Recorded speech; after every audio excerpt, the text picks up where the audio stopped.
नमस्कार, बड़ी खबर में आपका स्वागत है। मैं हूं आशीष पाराशर। बड़ी खबर में आज हम चर्चा करेंगे यूपी में आए गतिरोध की। राष्ट्रवादी कांग्रेस पार्टी के रुख के बाद अब यूपीए में गतिरोध बन गया है। शरद पवार अड़े हुए हैं, जिद पर हैं और अब उन्होंने मंत्रिमंडल से जो इस्तीफा है वो भी अपना सौंप दिया है। साथ में प्रफुल्ल पटेल ने भी अपना इस्तीफा सौंप दिया है और तीसरी मंत्री जो है उनकी अगाथा संगमा, उन्होंने भी अपने इस्तीफे की जो पेशकश है वो की है। कुल मिलाकर ये जो गतिरोध है बढ़ता जा रहा है यूपीए के अंदर, तो कहीं ना कहीं यूपीए पर छाने लगे हैं संकट के बादल।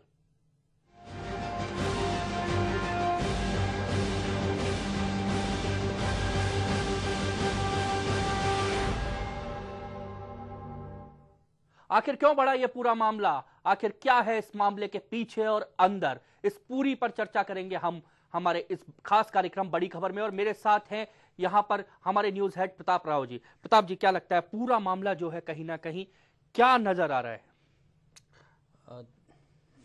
आशीष, अगर फिल्मी लाइनों में कहें तो ये है कि शरद पवार ने प्रधानमंत्री से कहा है कि ऐसा क्या गुनाह किया, लुट गए हम तेरे प्यार में।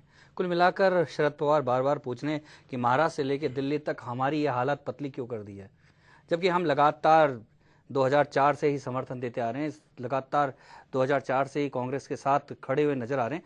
लेकिन कुल मिलाकर एक बात लगती है आशीष कि अभी तक जो एक संकट मोचक प्रणब मुखर्जी का जो प्रेशर था वो खत्म होने के बाद अब शरद पवार ने अपने तेवर दिखाने शुरू कर दिए। पहली बात तो ये है, और कुल मिलाकर इतने दिनों से जो अपने अंदर उन्होंने एक प्रकार से जो असम्मानजनक बातों को सहन करने की एक कोशिश की थी, वो सारा का सारा अब उगल रहे हैं। बहुत कुछ दबा हुआ था जो अब बाहर निकल रहा है। आखिर पूरा मामला क्या है, आइए एक नजर डालते हैं।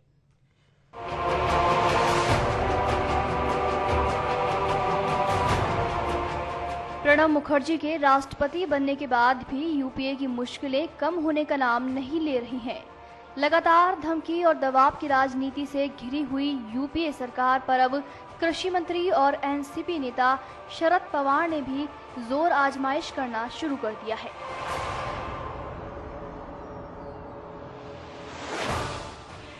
पहले ममता, फिर मुलायम और अब शरद पवार, सभी अब दादागिरी दिखाने पर तुले हुए हैं।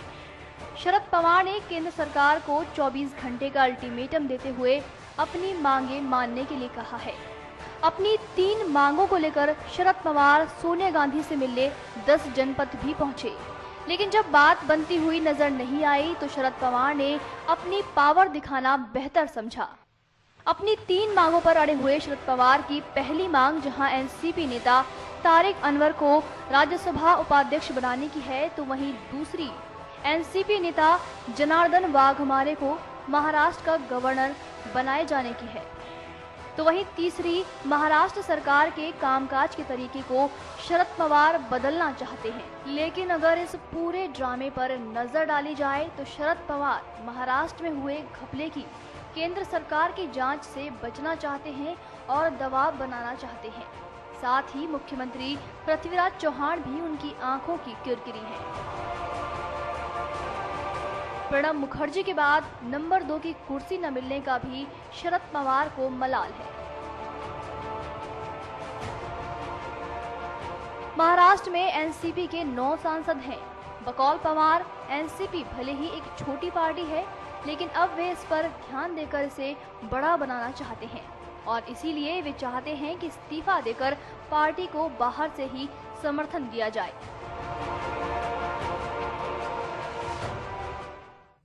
तो देखा आपने, पूरा जो मामला है कहीं ना कहीं दबाव का मामला है, दबाव की राजनीति का मामला है। प्रताप जी, 9 सांसद लोकसभा में है, 7 सांसद राज्यसभा में, कोई बहुत बड़ा आंकड़ा नहीं है शरद पवार के पास, लेकिन जिस तरह का दबाव है और यूपीए जिस तरह से दबाव में है, कुल मिलाकर आशीष, जो इस राष्ट्रपति के चुनाव के बाद एक उपराष्ट्रपति का चुनाव होना है, उसके बाद तो असली बड़ा चुनाव 2014 का होना है।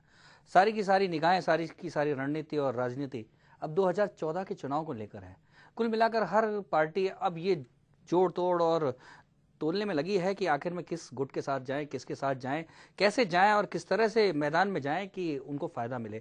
कुल मिलाकर शरद पवार ने कह दिया है कि छोटी सी पार्टी हैं, बड़ी करना चाहते हैं। यानी कि एक बात तो साफ तौर पे है कि सरकार में रहते हुए पार्टी बड़ी नहीं हो रही है, सिमट रही है। ये एक साफ तौर पे संकेत है, शरद पवार ये कह रहे हैं कि यूपीए 2 सिमट रहा है, यूपीए 2 अच्छा रिजल्ट नहीं कर रहा है। ये उनको एक आशंका है जो उन्होंने साफ तौर पे जाहिर कर दिया है। कुल मिलाकर अब इससे बाहर आके वो उसको बड़ा करना चाहते हैं, यानी कि उनकी निगाह पूरी तरह से 2014 के चुनाव को लेकर है और ये दबाव बनाकर जितना हासिल करना चाहते हैं उतना हासिल दबाव के लिए। महाराष्ट्र की राजनीति में बहुत बड़ा कारण इसमें है, जिन सीबीआई जांच की बात बार बार आ रही है कि महाराष्ट्र के जो घपले हुए उनमें सीबीआई जांच केंद्र सरकार कराना चाह रही है, और शरद पवार कहीं ना कहीं इसलिए तो ये दबाव नहीं बना रहे। देखो ये बात आशीष हो सकती है, लेकिन अगर काला चोर एक ही हो तो समझ में आता है कि शरद पवार की पार्टी क्या, उसमें तो कांग्रेस क्या क्या दूसरी पार्टियां सबके सब लूटने में खसोटने में लगे हुए हैं, सबके खिलाफ ही सीबीआई की जांच हो जाए ऐसी स्थिति बन गई है। तो आखिर में कांग्रेस भी नहीं चाहेगी कि बहुत सीरियस सीबीआई की जांच हो, क्योंकि अगर शरद पवार की पार्टी किसी में इन्वॉल्व है तो उनके लोग भी काफ़ी इन्वॉल्व हैं और केंद्र में भी सीबीआई में फंसे हुए हैं तमाम मंत्री।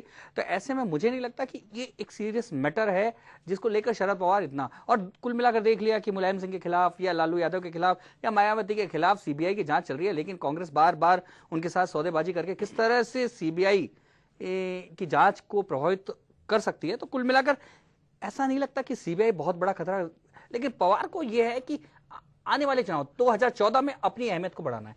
एक और जो पवार के साथ है प्रफुल्ल पटेल, पिछले 3-4 दिन के अंदर जो घटनाक्रम चला, बार बार प्रफुल्ल पटेल अपने बयान बदलते रहे। 20 जुलाई को जब प्रफुल्ल पटेल ने पहली बार मीडिया के सामने, प्रफुल्ल पटेल आए मीडिया के सामने, गतिरोध आया तो उन्होंने इस किसी भी गतिरोध से इनकार किया। 19 जुलाई की रात को उन्होंने किसी भी गतिरोध से इनकार किया।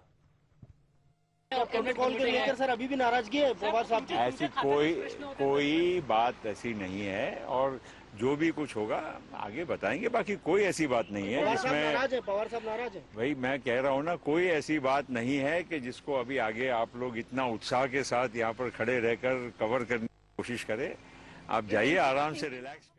तो देखा आपने क्या प्रफुल्ल पटेल कह रहे थे। प्रफुल्ल पटेल 19 जुलाई की रात को प्रफुल्ल पटेल इनकार कर रहे थे कि किसी भी तरह का कोई गतिरोध नहीं है, लेकिन उसके बाद 21 जुलाई को प्रफुल्ल पटेल दोबारा एक बार मीडिया के सामने आए और 21 जुलाई को उन्होंने तालमेल बिठाकर बात करने की बात कही। लेकिन एक बात निश्चित है कि हम चाहते हैं कि देश में एक प्रोग्रेसिव और सेक्युलर सरकार रहे, और इसलिए परसों भी जब हमने जो चिट्ठी प्रधानमंत्री जी को और श्रीमती सोनिया गांधी जी को भेजी थी, उसमें भी ये स्पष्ट किया था कि हम चाहते हैं कि हमारा जो सहयोग है वो हम यूपीए की सरकार को पूरी तरह से।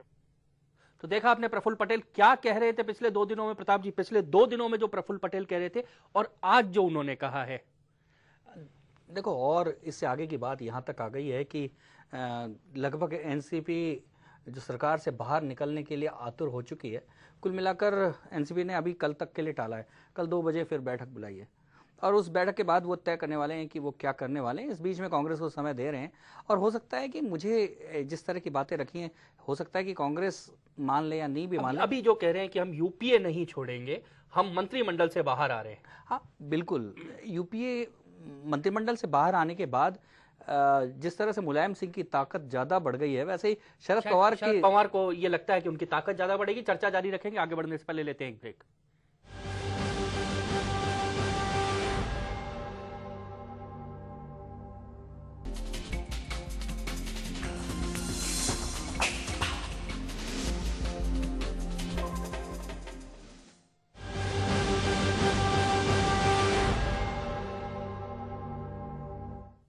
ब्रेक के बाद एक बार फिर से आपका स्वागत है। ब्रेक से पहले हम चर्चा कर रहे थे प्रताप जी के साथ। प्रताप जी, आज की जो प्रफुल्ल पटेल ने कहा है वो बहुत महत्वपूर्ण है। प्रफुल्ल पटेल ने आज कहा है कि महाराष्ट्र जो है वहां से कहीं ना कहीं तालमेल हमारा गड़बड़ाया है। एक बार सुनते हैं क्या कहा प्रफुल्ल पटेल ने। कि महाराष्ट्र में भी जिस तरह से सरकार और जो 2 पार्टियों में समन्वय होना चाहिए उसका अभाव है। बहुत साल पहले ये भी तय हुआ था, जब महाराष्ट्र में सरकार चले तो कोऑर्डिनेशन कमेटी रहे, हर महीने वो कमेटी मिले, दोनों पक्षों के आपस में तालमेल के साथ महत्वपूर्ण निर्णय लिए जाए, सरकार के कामकाज को उसी तरह से चलाया जाए। लेकिन दुर्भाग्यवश उस तरह से यहाँ महाराष्ट्र में वो कोऑर्डिनेशन के बिना सरकार का काम पिछले कुछ वर्षों से चल रहा है और इसलिए इसमें भी दुरुस्ती होने की आवश्यकता है। तो देखा आपने प्रफुल्ल पटेल जो है कहीं ना कहीं करें, प्रताप जी, प्रफुल्ल पटेल अब दिल्ली की लड़ाई को महाराष्ट्र में लिया है। नहीं, बिल्कुल बात सही है। पिछले दिनों जब जिला परिषदों के वहाँ चुनाव हुए थे तो जिस तरह से कांग्रेस और एनसीपी आमने सामने थी और उसके कारण शिवसेना और बीजेपी को जबरदस्त फायदा हुआ था, वहाँ बड़ी संख्या में इस बार जिला प्रमुख बीजेपी और शिवसेना के जीत के आए और उसको समर्थन कहीं कांग्रेस कर रही है तो कहीं एनसीपी में नहीं किया। ने शिवसेना और बीजेपी के जो प्रत्याशियों को जिताने में पूरा ही अपनी दम लगा दिया था। तो उस बात तभी से ये साफ तौर पे जाहिर था कि अब ये जो दोनों पार्टियां साथ साथ सरकार चला रही हैं, आपस में लड़ने के लिए मैदान में उतर आई हैं। कुल मिलाकर महाराष्ट्र में तो स्थिति बिल्कुल ऐसी बन चुकी है कि एक दूसरे के खिलाफ है। सिंचाई मंत्री जो कि एनसीपी के हैं, उनके खिलाफ ही वहां की सरकार यदि जांच कराने की सोचती है तो यह साफ तौर पर मान लेना चाहिए कि संबंध जो है तलाक के कगार पे पहुंच गए और ये तलाक का अल्टीमेटम लगता है, मुझे लगता है कि एक दिन का समय है तलाक तलाक तलाक बोलने की। बस एक प्रताप जी, अगर समझौता होता है तो क्या लगता है किन शर्तों पे समझौता होगा? अगर यूपीए यानी अगर बात की जाए कांग्रेस की तरफ से अभी जो बयान आया है, सबसे जो लेटेस्ट बयान आया है वो हम आपको भी बताना चाहेंगे। जनार्दन त्रिवेदी ने अब से कुछ देर पहले बयान दिया है कि जो भी मसला है उसे बातचीत के जरिए सुलझा लिया जाएगा और बहुत ही जल्द इस कुल मिलाकर इस गतिरोध का अंत होगा। कांग्रेस की तरफ से पहली बार ये बयान आया है। प्रताप जी, देखो, एक चीज है कि तलाक की ख्वाहिश एक ही तरफ से रखी जा रही है तो दूसरा पक्ष कहीं भी ये दोषी नहीं बनना चाहता कि तलाक के लिए हम भी तैयार थे। कुल मिलाकर तलाक के बीच में एक बड़ा ये है कि बिना तलाक के सेपरेशन की बात हो सकती है कि सरकार के बाहर आ जाएं और यूपीए को समर्थन देते रहें, लेकिन सबसे बड़ी बात यह है कि सेपरेशन हो चाहे तलाक हो, कुल मिलाकर विरोध तो हो ही जाएगा, आपस में लड़ाई तो हो ही जाएगी, मतभेद तो हो ही जाएंगे, दूरियां तो बनी जाएंगी और कुल मिलाकर जो आने वाले 2014 के चुनाव की जो बात है उसमें आमने सामने तो दोनों हो ही जाएंगे। शरद पवार की बात करें तो 2 दिन से वो अपने 3 दिन से ऑफिस भी नहीं जा रहे हैं और जहां भी बातचीत के लिए जा रहे हैं वो अपनी निजी गाड़ी से। पटेल भी नहीं गए और अब तो संगमा भी नहीं गई। इस तरह से कुल मिलाकर लगता है कि सारी की सारी पार्टी अब कांग्रेस के ऊपर पिल पड़ी है। प्रताप जी, वो अगर मैं जो बात कर रहा था, अगर समझौता कहीं ना कहीं होगा, अगर कांग्रेस एनसीपी कल समझौते की राह पर चलते हैं, क्या लगता है समझौता आखिर किन किन शर्तों पर एक समझौता होगा? क्या शरद पवार नंबर 2 होंगे? क्या महाराष्ट्र में वो जो सत्ता में भागीदारी है या कोऑर्डिनेशन की बात है उस पर समझौता करेंगे? देखो आशीष, कुल मिलाकर दिखावे का एक बार समझौता हो भी जाए तो कुल मिलाकर मतभेद इतने बढ़ गए हैं कि जज ने एक बार बैठा के दोनों की समझाइश कर दी कि कहा नहीं अभी कुछ दिन साथ रहो फिर देखेंगे। तो कुल मिलाकर ये मतभेद तो बढ़ना ही है और ऐसा लगता है कि तलाक आज नहीं तो चुनाव के पहले पहले होना ही है। हमारे साथ प्रताप जी जुड़ गए, आनंद राणा जी हमारे साथ जुड़ गए, वरिष्ठ पत्रकार हैं आनंद जी, दिल्ली से हमारे साथ जुड़े हैं। आनंद जी, जो स्थिति चल रही है अभी राष्ट्रवादी कांग्रेस और कांग्रेस के बीच में, क्या लगता है आखिर आपको लगता है कि 24 घंटे का जो अल्टीमेटम है उसके बाद कोई सॉल्यूशन निकलेगा? देखिए, फिलहाल सोल्यूशन की जहाँ तक बात है तो मुझे नहीं लगता कि कोई सोल्यूशन निकलेगा। उसका कारण ये है कि शरद पवार पिछले 3-4 दिन से उन्होंने एक तरीके से अपना इस्तीफा ही सौंप दिया प्रधानमंत्री को, लेकिन अभी उसका जो है उन्होंने स्वीकार नहीं किया है। इसमें 2 चीजें हैं, एक तो महाराष्ट्र का मामला है और दूसरा जो है सेंट्रल गवर्नमेंट केंद्र सरकार का मामला है। जहाँ तक महाराष्ट्र की बात है, एनसीपी और कांग्रेस के बीच वहाँ आपसी रिश्ते इस हद तक बिगड़ चुके हैं कि शरद पवार नहीं चाहते कि महाराष्ट्र में अब वो आगे कांग्रेस के साथ बने रहें। इसका कारण ये है कि वहाँ पर जो स्थिति है उसमें शरद पवार को लग रहा है कि आने वाले चुनाव में अगर वो कांग्रेस के साथ रहते हैं तो उनकी वो पोजीशन नहीं रहेगी सीटों के हिसाब से जो फिलहाल बनी हुई है। दूसरा, जहाँ तक केंद्र की बात है, केंद्र सरकार के साथ जो बिगड़ते रिश्ते हैं उसमें जो कहा जा रहा है कि शरद पवार नंबर 2 के लिए जो है ये लड़ाई झगड़ा कर रहे हैं, उसमें जहाँ तक मेरा मानना है इसमें यह है कि नंबर 2 से कहीं ज्यादा आगे की बात है। इसमें ऐसा लग रहा है कि शरद पवार को अब ये लगने लगा है कि अगर वो केंद्र सरकार के साथ कैबिनेट में शामिल रहकर राष्ट्रवादी कांग्रेस पार्टी ज्यादा दिन तक साथ रही तो आने वाले चुनाव में उनको घाटा रह सकता है। इसलिए अब वो चाह रहे हैं कि सरकार को बाहर से समर्थन दें। आनंद जी, क्या आपको लग रहा है कि वापस इनका राष्ट्रवाद हिलोरे लेने लगा है? जिस राष्ट्रवाद के नाम पर वो कांग्रेस छोड़ के गए थे, सोनिया का विदेशी मूल का मुद्दा लेके गए थे, अब वापस उन्हें लगने लगा है कि कांग्रेस उनके लिए बोझ बन गई है और अब उन्हें अपनी पार्टी का जो आकार बढ़ाने के लिए। इसमें राष्ट्रवाद की कोई बात नहीं है, ये शुद्ध तौर पर जो है सारी चीजें पॉलिटिकल फायदे के लिए हो रही हैं। जी जी जी। शरद पवार ने जब कांग्रेस से बाहर वो गए तो उस